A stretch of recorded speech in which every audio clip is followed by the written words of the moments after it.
Hi everyone, let's see how you can open the advanced startup options or enter the Windows recovery mode in 4 different ways. Simply click on the start menu icon, then click on the power button, press and hold the shift key and click on restart, and this will take you to the advanced startup options. In the next method, search for command prompt, right click over it and run it as administrator. Now type in this command and hit enter, and this will take you to the advanced startup options.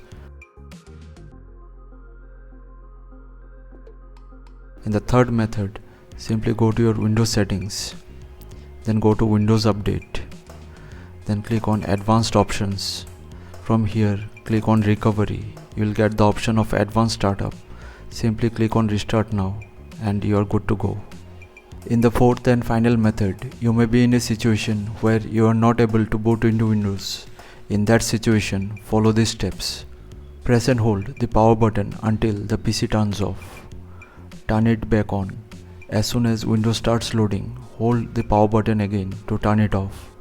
Now repeat this process 2 to 3 times, and on the next startup, Windows will automatically open, preparing automatic repair, where you will get the recovery environment screen. Simply click on Advanced Options and you will get the advanced startup options.